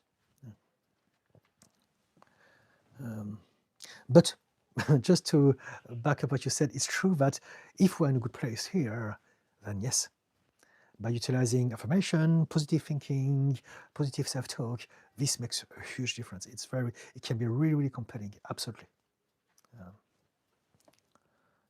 SLB. Seriously, friend, try to get through the question quicker. SLB, I'm going to give you one more chance. And if there's one more question, because I know that I'm behind, so you would have put it already. If you have put it one more, I'm just going to get rid of you, okay? I think I've been patient enough. I've been fair enough. Run your right. Hello, Share Bear. Commenter above grow and attention span. Thank you, Share Bear. I don't think it's the attention span. I think people are just bored. It's Christmas Eve, so I understand that social media will drag all sorts of people, and it's okay. What matters is not what they say. What matters is how I'm going to show you how I deal with situations. So actually, everything is good, because every single one of those instances are giving me an opportunity to show you how to set boundaries. Pumpkin Puff. Thank you, Didi. I really appreciate all that you said. Fantastic, thank you. I'm new to knowing that I actually have BPD, so I don't exactly know what my triggers yet. Maybe feeling blamed or used like a puppet. So it's a journey. It's a journey. Seek some therapy.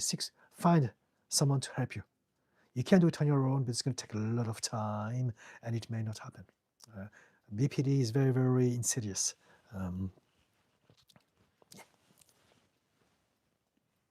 But again, come back here. We can talk about this. As I said before, if you tell me about your patterns, some people have been following me on TikTok. I used to do live streams on TikTok before YouTube. And some people have been following me for like 2 years there, and they changed. They told me, gosh, thanks to our interactions on your live streams, I've learned so much, and now things are much, much better. And so, I'm here for that. I generally am here for that. Fudu. Good comments about seeds in your subconscious. Key Ginger. I highly appreciate this talk. Fantastic. Thank you. Zero waste. Excellent presentation. Really appreciate you and wishing you blessings of peace, happiness, and good health for the new year. Fantastic. Thank you so much. Zero waste. How can calm down my nervous system from fear? I don't know. There's no name. It's a picture of someone with some ginger hair. How can calm down my nervous system from fear? Your nervous system job is to react to its perceived environment. And so you don't calm down your nervous system from fear. You find out the filters, the triggers that makes your nervous system believe that there's danger. That's the difference. People talk about nervous system regulation, and it's a buzzword, and I use it as well all the time. But really, it's not about fixing our nervous system. Our nervous system is not broken. Our nervous system is working precisely exactly as it should. It's reacting to the world based on what it thinks is happening. And so the problem is not the nervous system. The problem is the filters, is the triggers, is the belief that get us to have an experience that's going to send information to the nervous system that there's something wrong and that it must react to it. So how do I address fear? It depends. If you can tell me what sort of fear is a big word. Fear is one of the two things that create all problems in our lives, fear and shame. And so it's a big conversation. So if you can tell me more about what sort of fear you're talking about, we can go down that rabbit hole. Kevin, hello. There, hello. Nathan Squire, I think about a lot of those things from a functional behavior point of view. Emotions always seem so vague in description. So emotions are something that we're not taught to understand. And so it's a skill. You can learn how to understand your emotions by learning how to feel them, by learning how to give them names, by being able to describe them.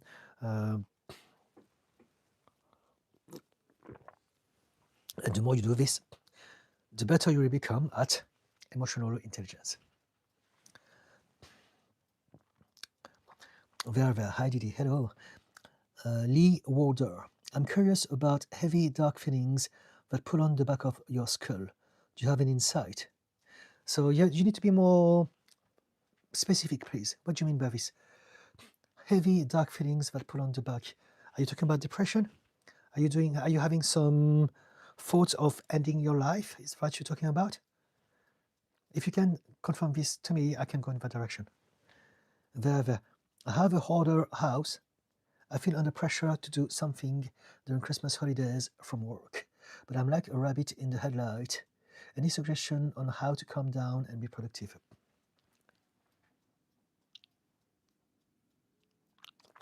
You see, if you want to calm down, you want to stop the idea that you have to be productive. It is the pressure of you thinking, I have to be productive, that is getting you to feel more stressed out and worse. Let me read it again. I have a hoarder house. I feel under pressure to do something during Christmas holidays from work. So you want to declutter your house. Is that correct? But I'm like a rabbit in the headlight. I don't understand your question. Are you trying to declutter your house? Let me try to address this from that angle. If that's the case, do confirm. But if you want to declutter your house, what you want to do is to take it one baby step at a time. If your house is full of stuff and you know that you have the Christmas holidays to maybe take opportunity over time to do something about it, then take it one baby step at a time. If you look at the state of your house and it's going to be too much for you to address, and so just think one baby step, and also change what you are going to think about it. Because the reason why you're holding stuff is because you have an attachment to those things. So instead of thinking, I'm getting rid of something, think, I'm creating space for something better. Right? Every time you're putting something in a bag, could it be for the bin or for Oxfam charity? You may give it to some people who may use it, or maybe you may sell it on eBay and make money out of it. But think to yourself, I'm not getting rid of it. I'm creating some space.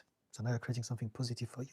I'm creating some physical and mental space. I'm creating some inner peace. I'm creating some joy, some healing, some happiness. And so change the meaning of what you do and take it one baby step at a time. No pressure, no deadline, no time limit. What matters is the movement, is the direction, is the getting started doing this.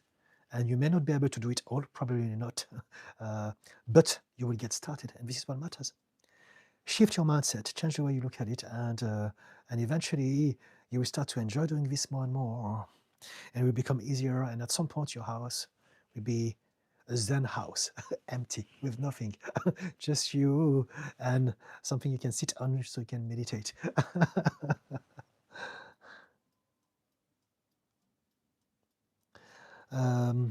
But then again, maybe I was not going in the right direction. Do give me more insight about your situation, please.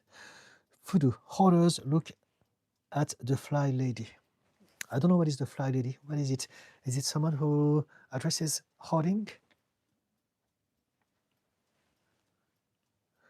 There. Are you... So someone has spelled it the wrong way. So you know what? I'm just going to get rid of this. I don't have time. I think a lot of people are underage on that app, and it's okay. But we don't have time for them. Hide user from this channel. Yes.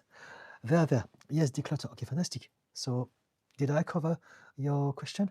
I feel mentally paralyzed. Okay, you feel mentally paralyzed because you're looking at the sheer size of the task at hand. And so that's why I'm saying baby step. First, change the emotional meaning behind it. You're not decluttering, you are creating space. You're not getting rid of stuff. You are creating happiness. You're creating opportunities. You're creating mental clarity. You're creating an ability to see things, to feel good. Every time you are making some space, you are healing a little bit more. You're finding some freedom. So think about it like that. Every time you're putting something in a bag or in a box, you're creating a little bit more of freedom and power. And do it one baby step at a time. Stop if you feel overwhelmed. Have a break. Get back to it. Spend some time visualizing yourself also, because you know what, I'm going to have a break, but next, when I'm ready, in 5 minutes, I'm going to do this. Visualize yourself standing up, putting things in where it should be, moving stuff around, and having a break, and looking at what you've done and being satisfied with what you've done so far. Learn how to be satisfied about the progress. Learn how to be satisfied about what you're doing. Learn how to be happy about the little things that you're doing, and just as you do this, as you develop that skill, it will be easier and easier for you to do those things, because you're going to have attached the feeling of happiness and achievement with those actions. So now you have another emotional drive that you're installing yourself. Nathan Squires, nice reframing about clutter. Okay, thank you for appreciating it. Lee Melbourne, Didi, thank you for all of your wisdom that you share. It is the best. Fantastic. Thank you so much, Lee. From Melbourne. There. Thank you so much, Didi. Thank you. Vigson. Hi, advice for retroactive jealousy. Aha. What is retroactive jealousy? Let me Google it. Retroactive jealousy. It's a thing, because there's a whole thing about it. Retroactive jealousy, an obsessive preoccupation with a current partner's past romantic or sexual history, causing intense anxiety, intrusive thoughts, and constant comparison to the exes. Okay. Often feeling like an uncontrollable cycle, sometimes linked to OCD. reassurance seeking, insecurity, and can severely damage relationships through constant questioning and mystery. Okay. So if you have attractive jealousy, the problem is not that you are scared of losing that person. The problem is that you believe that you're not good enough. You're looking in the wrong place. And so when people are jealous, it is because they believe that love is not available to them. I don't deserve to have someone that loves me. I can't be with someone, I can't have a relationship that is happy and loving and lasting and easy. So because of that, we're going to be jealous, we're going to overthink. So there's a part of our mind that's going to try to do something about it. And it's going to try to think, okay, maybe there's something that I can change about myself, or maybe I can control that person. But mainly, there's going to be comparison and overthinking and rummaging and hyperfixation. Intrusive thought. And so you want to address your belief. Do you believe that you have some anxiety as well? Do you believe that you have some low self-esteem? Those are the things that I would focus on. Don't focus on the jealousy. The jealousy is the symptom. It's only a symptom of something. The jealousy is there to tell you that you must look somewhere else. Jealousy is how you're expressing, your subconscious mind is expressing itself to try to fix things, to protect you, to make things happen for you.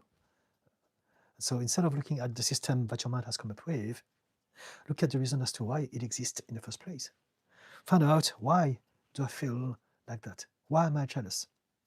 It's not because they are going to do this. It's because I believe that they will do that. Because the sort of person that I am don't deserve to have someone that loves me unconditionally for who I am. So yes, do you want to talk about this? Do you have any belief that you're aware of as far as your self-lovability is concerned? Nathan Squires, here's one for you.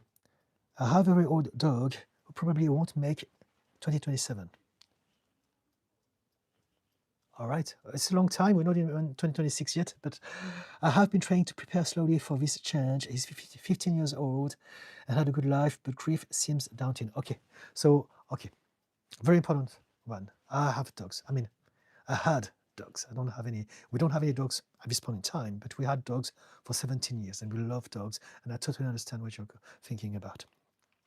So what I would do is recommend you to practice mindfulness and practice gratitude every day, every moment that you are with your dog. Know that we are all mortal, and so this is the lot of the whole of us. We're going to have an end to this life, and it's the same with our dogs. And so what you want to do is to spend as much time as you can with your dog and be mindful of this moment. When our last two dogs got old, we knew that it was coming as well. And so what I did, I spent a lot of time with them. Lily, my little girl, who had French bulldogs, I spent so much time remembering all the sensations that I had with her. Whenever she's with me on my belly, I will remember the smell, the weight of her body, the warmth, the sensation of her fur, the sensation of her breathing, the noise that she would make, and her little tongue licking me. And I would absorb all those things. I would imprint all of those sensations in my memory, so that when she's gone, I can always have them again. The first thing you want to do before that is to make sure that your dogs are happy. Spend time with them, give them the best life. Because if you've given them the best life, if you've done everything that you could to spend time with them, to play with them, to take them for walks, to look after them, to love them, to be kind to them, to understand their psychology, then you've got nothing to regret. You've done your job. You have given them a good life, and they have given you a good life as well. But then, as we get to the end, really spend time absorbing all of this information so that at any time, whenever I feel down, I do this. And she's with me again. Right now, I can feel her. And I love this. And it makes you feel good. And same thing with Alfie, our last dog. I spent so much time with him at the end. I took pictures. Every time we went out, I got tons of pictures. I would lift him and we would have some little walks because he's old, he couldn't walk very long. So I would lift him a lot and then I will put him on some benches so that he could be outside in the park, looking at listening to the birds, looking at people, smelling the air, having all those information from being outside. And then we take pictures. I have tons of pictures. And so I know that whenever I feel bad, I can't remember how it feels, but I can watch the pictures, and it's reminding me that I've done everything in my power to make sure that I've had a good life. And so once they're gone, you will feel sad, but after a while, you can remind yourself, it's okay. Grief is a process. And the main thing is that I've given them a good life. And also, I can always remember them. If I feel sad, if I feel down, and that goes the same with humans. If you have someone that is very important to you in your life that is getting older, spend time with them, give them some hug, talk to them, listen to them, laugh together, cry together, do whatever that you have to do. Create those memories now that they're still here, that they're still around. Use those opportunities to create some wonderful last memories, and they're going to be there when you need it the most once they're gone. Does it help? But don't focus on what is going to happen when my dog is going to die, because your dog is still here. You're just waiting. You're just wasting those opportunities, thinking about when your dog is going to be gone, instead of spending time with him or her, or them, if it's a transgender dog. Who knows? Kevin, how to move forward when not feeling well? But stop trying to force yourself. If you're not feeling well, you don't have to move forward. You can sit with the not feeling well. You can accept, I'm overwhelmed, I'm down, I'm sad, I'm scared. I'm going to chill out. I'm going to feel that moment, that experience, feel those emotions, and let it pass. And eventually, the next moment, once that emotion is past, once that thought is past, then you have a clear mind and you'll be able to do whatever you want to do next naturally, without having yourself to be forced to do that, without having to need motivation.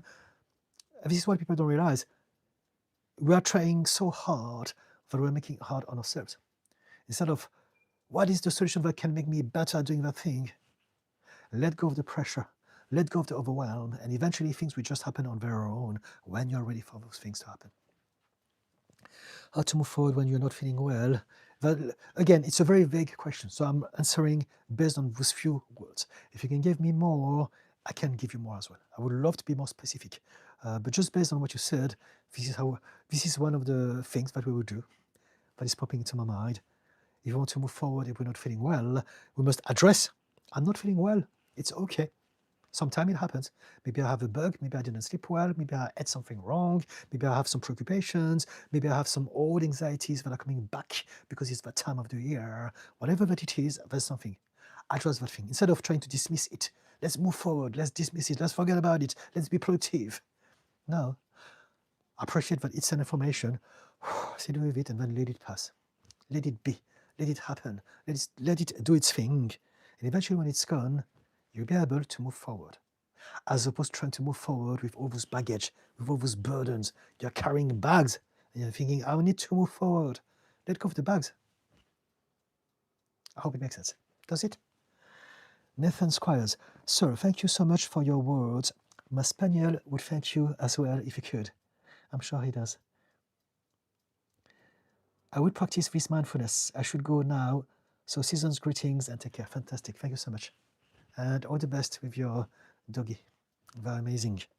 For me, dogs are literally angels in disguise. I really believe that. They come into our lives to make our life so much better, easier, but also happier. Thank you for your heart.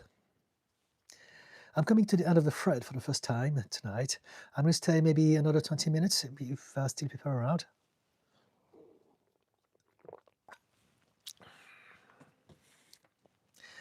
REM Holding. I have 3 amazing dogs and give them the best life. Fantastic. Good on you.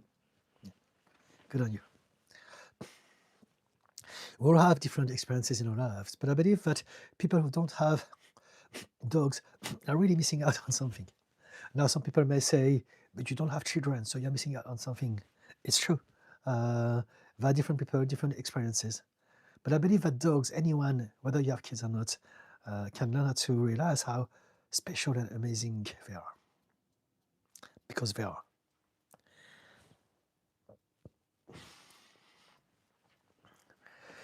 So I have 20 minutes left. Maybe I'm going to read some posts that I've written and comment on them until I've got more interactions from you guys. The one that I put out today that I really want to read about goes like this. Neurodivergence is not a disability because we are able. We are just not neurotypical able. And so this is to emphasize how we're all vastly different, but when we're being called disabled, it is only within a context. It is because we're expected to do something that we are not able to do. But it's not that we're in the wrong. It's because society is not accommodating everyone just yet. Right. And so this is the angle I'm looking at this from. Another post. You hate yourself only because you're looking at yourself from the perspective of the people who hate you. And so a lot of the shame and the self-hatred that we have is only because of that, because we're looking at ourselves from the perspective of the people who looked down on us. So we are seeing ourselves from that angle. So what we have to do is to learn how to look at ourselves from the position of someone who loves us, who thinks that we're amazing, who wants us to do well, who wants to support us. And finally, the last post that I put out today, just during that live, goes like this.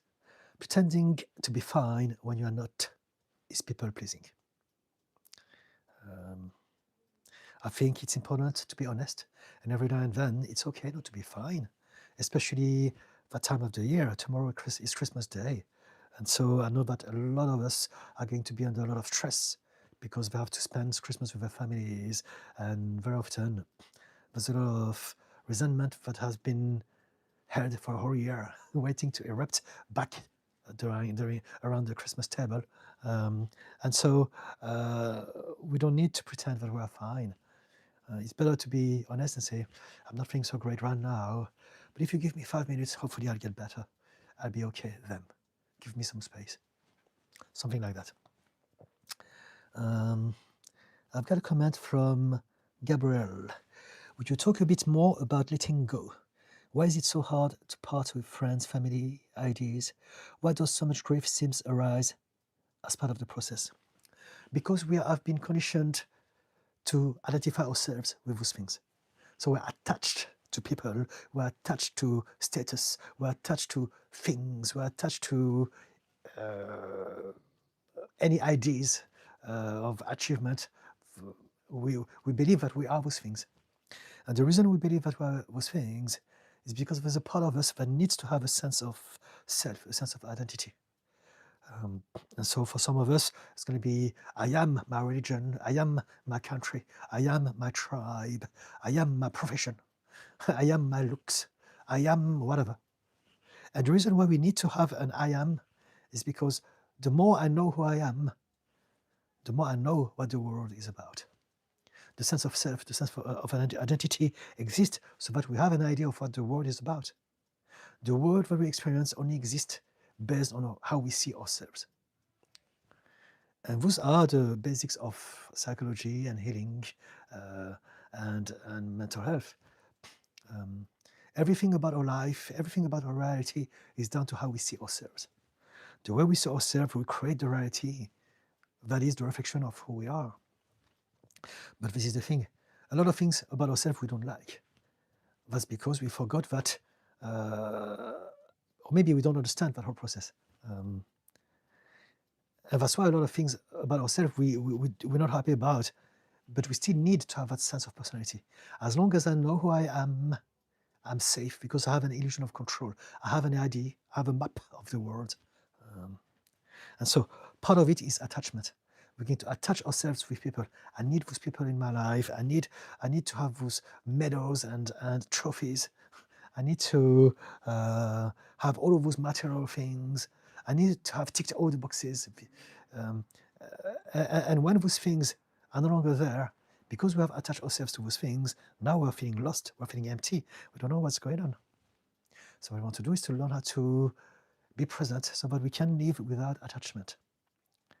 We can have people, we can have things, we can have achievements, we can have all of those things, but we don't need to attach ourselves within all those things because our life is an experience. We are not those things. We are the whole experience. And so the relationship that we want to have, let's say with people, is to realize every single person in my life exists to bring me something in my experience, and I am bringing them something. What matters is the experience. It's not the actual presence. If they're no longer there, it's okay. It was meant to happen. We're all passing through each other's life. It's inevitable. But I can cherish the memories. I can cherish the lessons. I can cherish the moments. I can cherish all those things that we share together that have made me who I am now. So now we have a different approach to relationships, for instance. But it's the same thing with any other things. And this is the principle of non-attachment. And so letting go is realizing that we are not any of those things. We're letting go not of the things, we're letting go of the attachment, of the concept, of the idea, of the belief that I must have all of those things in order to be me. You are not those things. You are the result of all those things. You are the experience, but it's constantly unfolding and evolving and ongoing until your last breath. And so I hope that answered your question, Gabriel. Let me read it one more time. Would you talk a bit more about letting go? Why is it so hard to part with friends, family, ideas? Yes, because you are believing that they are completing you. Even ideas, they don't belong to us. There's a universal consciousness, and we channel ideas. And very often people say, I'm going to hide my ideas, I'm going to copyright it, I'm going to protect it. But in reality, when ideas are meant to come out, they will come out. If you don't come out with that idea in that moment, but you have that inspiration, someone else will. You will have missed your chance. It's not about, we never come up with ideas. We just channel things, we add things, we take it to the next level by putting things together. And so the simplest example that I can give is when Steve Jobs came up with the iPhone. He never created anything new. He just took everything else, put it together, and put it to the next level. iPhone is a phone. It's an internet system. It's an app system. It's a camera. It's all of those things that existed before. He just put this all together. That's it. And it's the same with ideas. We just take things to the next level because we're connecting dots that other people are not able to connect because we have different life experience. So we have a different angle. We have different inspiration, we can add a different flavor to it. And that's what makes ideas an idea. But we never really come up with them. We just follow our intuition, and our brain connects things together from things that we have learned before that existed already, and that comes as an idea. And so if you have ideas, inspiration, create something out of it and share those things. Share the hell out of them. Because as if you have that right mindset, it will always grow. You will always come up with something better. You will get better at what you do, as opposed to believing that your worth is in that idea. I came up with that idea. It's like people who are cooks. I've got that recipe I cannot share. It's the secret recipe of my grandma. I will never share it to anyone. It's so special. It's rubbish. There are millions of recipes. It may be a nice recipe, but I'm sure that you can find it somewhere. And there are many more that are just as good, if not even better. And so, yeah, that's an interesting conversation. Let go of attachment. Kevin, really enjoy your teaching. Thank you so much, Kevin. Grateful for you, dude. Thank you, Kevin. Numbly, first time hearing your live. Can you share RTT Therapist, please? Excuse my ignorance. RTT stands for Rapid Transformational Therapy. It's a system that was invented by Marisa Peer, and it's a blend of hypnosis and regression. And what we do, we address problems from the source of it. And so you have conscious mind and a subconscious mind. And most of our problems live in our subconscious mind, not in our head, but in our heart, in our body, in our nervous system. And so with RTT, we do that. We explore the subconscious mind. We find out the root cause of all of our problems. Anxiety, depression, addiction, overthinking, low self-esteem, procrastination, anything at all. It's all because of some belief, some subconscious blocks, some subconscious filters, some subconscious triggers that we have because of what have happened to us in the past that has created those systems that have now developed into all of those problems in our life as adults. So with RTT, we do some detective work. We go back into the memories of the past and we change the emotional energy, intensity about it. So that in turn, we're changing the perspective of the person now, because there's no such thing like the past. There's only our experience and relationship with it. So if we can change our relationship with the past, we're changing our personality. We're addressing our nervous system. We're getting rid of some of the systems that we put into place then to stay safe. We're changing whatever is creating problems in our life from the subconscious mind. I hope it's clear enough. If not, do ask me. I can give you an example as to how I used RTT for that specific case. REM holdings. In the end, people always have a way of revealing who they are. You just have to give them the time and space to do so. No mask can be worn forever. REM. The first half of life is about becoming who you need to be to survive. The second half of life is about unraveling everything that no longer aligns with your soul's purpose. It's a rebirth. REM. Okay, I understand what you mean. And it is true for many people. I can see what's happening. I can see what you mean. And it's a very positive look at it. So basically, whatever happened to us in the first part of our life is there to teach us how to overcome those things. And I agree with that. Now I'm going to say that everyone is slightly different. And so we can't put everyone in the same box. But it's very true for many of us, indeed. Gabriel, thank you. I feel a life without attachment feels a bit less meaningful somehow. It's because you're attached to it. That's why. This is the trick.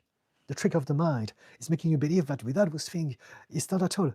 It's more enriching. Because now you are not limited by a collection of things or pictures, thoughts, ideas. You are the thing. You are the experience. It's so much more meaningful. But you need to expand your mind. You need to teach your mind how to slowly, little bit by little bit, appreciate and let in that idea. Eventually, you will see the beauty of it. A life without attachment is so much, much grander. It's so much bigger. This is where you start a spiritual awakening journey, because you're seeing that you're realizing that so much more than whatever your ego told you. You're not just a human being with stuff. You are the experience and the experiencer. If you go on my YouTube video section, there's a video that I put 3 months ago called "You Are Whatever You Are Experiencing," and this is exactly what I'm talking about in this video.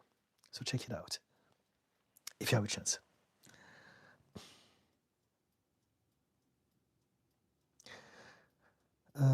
So let me read it again. Falling in love without attachment for some reason feels emptier. No, not at all. Let me clarify, I understand. So when you fall in love, you're not falling in love with the person. You're experiencing the love. And that person is part of that experience. But once that person is gone, you still have the love. You can remember how it felt. You can remember all the things that you've been through together. It doesn't have to be the person. Right? How can I say it? It's a very good question, actually. If we are attached to people, we are just looking at the thing, as opposed to looking at the essence of it, the whole emotional experience.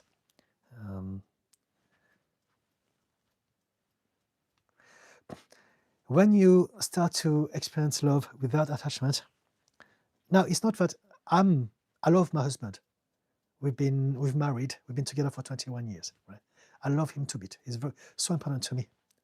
But I also know that at some point, he may go before me, or I may go, or something may happen, or we may not love each other. I don't know. And I will accept this because we all change. But I will still be immensely grateful for those 21 years we had together. And I will still be probably able to start something else with someone else. As long as I'm alive, why not? We must let go that some people are unique. We're all different, and my husband is unique to me. But I know that there are zillions of people out there who are just as unique in their own ways. And so this is the idea behind it. We must expand our perspective of the world from our ego, as opposed to that person is unique because they fit me. If we could realize that everyone is unique and we can get there with a lot of different people, then we have a broader understanding of everything. And we're reconnecting with a bigger chunk of humanity. I hope it makes sense. I'm not sure it does. I'm hearing myself. But yeah, let's see where that conversation goes. Yes, you can. Okay, I think I know what I mean. Loving someone without attachment is loving that person fully in this moment, in the knowing that it's not going to last forever. So what it means is that if I know that something is going to be having a deadline, a time limit, I'm going to love it even more. I'm going to enjoy it even more. If I take things for granted, I don't need to love that person forever. But if I'm thinking maybe that person has an illness, or maybe that person may change their mind and not love me anymore, in that moment we love each other, and that's good enough. That moment is precious, is special. So now I'm going to milk that moment. I'm going to make the most out of it. And this is what non-attachment is about. I still love the person, but I'm aware that it's not going to last forever. Nothing lasts forever. Most relationships, they're only temporary. Now some of them last longer, like the one that I'm having with my husband. But there's still going to be a cut at some point. I may go before, he may go before, something, we may have an accident, something may happen. It's very rare when two people are happy for a long period of time and they end their lives at the same time. It's extremely rare. So there's going to be some departure at some point. We need to accept it. And so by reminding ourselves that things are finite, we are more aware of that love. We're able to love more. It's like life. If you lived forever, your life would have no value. You would postpone everything to tomorrow. I can do it tomorrow because I'm here for eternity. It is the fact that life has an end that makes it so special and precious. And it's the same thing with love. Thank you for that, because you get me to think about this. And with love, it's the same thing. Non-attachment is about realizing that it's not going to go forever. And because of that, it is special. But when we suffer grief, it's precisely because we forget about this. We think that life is going to go forever. And we believe that love is going to be going on forever. And so when it's no longer there, now we suffer from grief, because we're never ready for that. And so the work of non-attachment is to getting us not only to appreciate more about life and love and everything, but also to prepare ourselves from those situations. Thank you for this. I think I'm going to write a post about it, like a long form video. Gabriel Lux. Kevin, what do you think of writing? Writing is right. What do you mean by writing? Writing books. I've been published 10 times. I'm having a break, but I will resume the writing sometime in the new year. So writing is great. But what do you mean by writing? Journaling? Writing books? Writing to get your thoughts out of your head for therapy? What sort of writing are we talking about? Samaya, hello brother, what is going on? Okay, I'm from India. Hello Samaya, from India. Suleiman, exactly. Ray, how do you even find love when adulthood is so busy? There's rarely any time or space for love, genuinely asking. You make space for it. There is plenty of space for love. But if you believe that love is not important enough for you to make space for it and to prioritize it, then you will not have enough space for love. Adulthood is the idea that you must do all of those things. You don't have to do all of the things. You do whatever you want. You create the life that you want. But if you believe that I'm an adult, I'm a grown-up, I must do this and that, and because I have to do all those things, I don't have time or space for love, then you have created that reality for you. It doesn't have to be like that.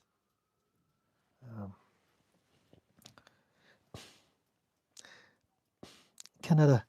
Latin origins, luminary adjective, a person who inspires or influences others, someone who shines with brilliance, like a guiding light, like you did, Ariam. Thank you so much, Ariam. Thank you. Suleiman, thank you, man, from Saudi Arabia. Thank you, Suleiman. Kevin, writing for personal development. Okay, do it. Express yourself. When you write things, so there are different angles to look at it from. But if you write, the actual fact of writing takes things to the next level as opposed to typing. Now, I don't write. I'm going to be honest with you. I have a terrible writing. I only write once a year when I have to sign the Christmas cards that my husband is preparing for everyone else. That's it. So I type or I spell now.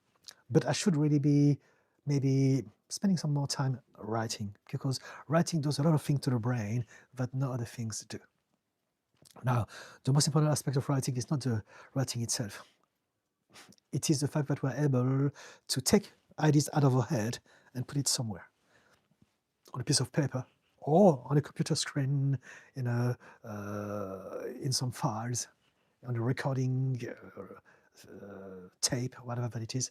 And so the idea of writing is to take the thoughts away from our head so that we can look at them from the outside. And this is the magic of it. Very often we are trapped in our head and we don't understand the nature of our thoughts because we are only experiencing them from the perspective of the narrator, as opposed to from the perspective of the audience. So if you can learn to write your stuff and then look at it from the outside, now you can have an insight into your own mind. You can have insight into your own past. You can have an insight into your own ideas, and you'll be able to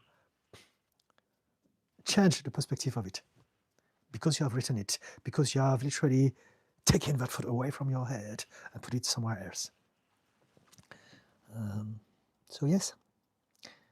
Gabrielle Lux, thank you very much for your advice. I will definitely watch the video you suggested, whatever you're experiencing. Thank you. Let me know in the comment section how you feel about it. You're right. Appreciate the response. Fantastic. Thank you. Darren Scott, how are you today? I'm very well indeed.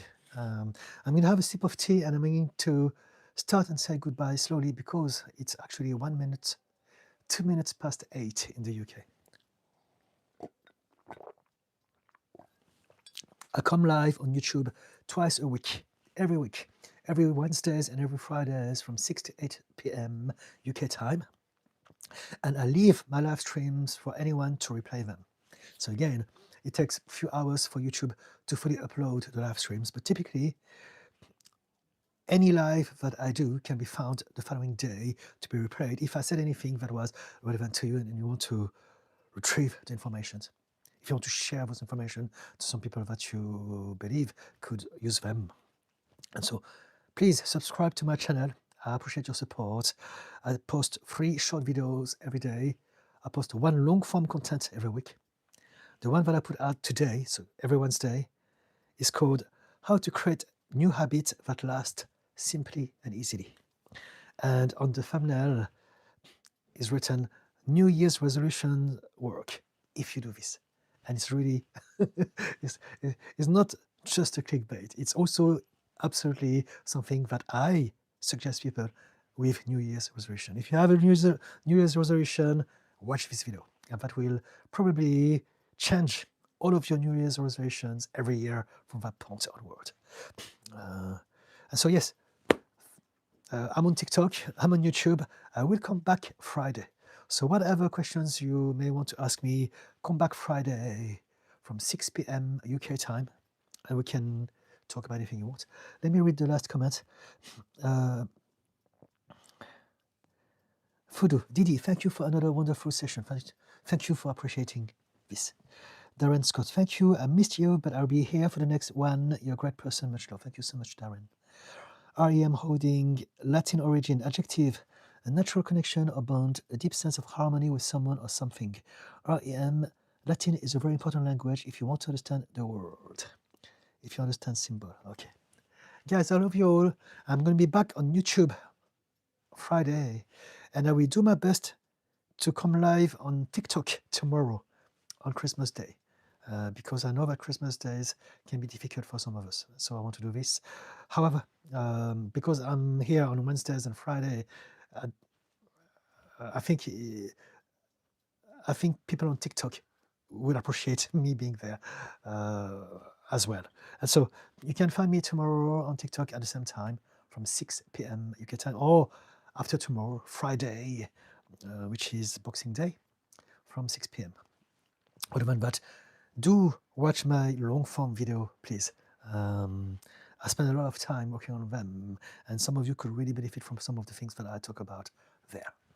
And finally, if you need some more info about me as a therapist and coach, there's a link on my bio to my website. So you can always go there and send me an email if you want to organize a free discovery call with me. Kevin, grateful for your teachings. Thank you. Guys, I love you all. Remember to be kind to yourself, and I'll see you sometime next. All the best. Happy Christmas for the European people who celebrate it tonight, and hopefully I'll see you tomorrow or after tomorrow. Okay. Bye now.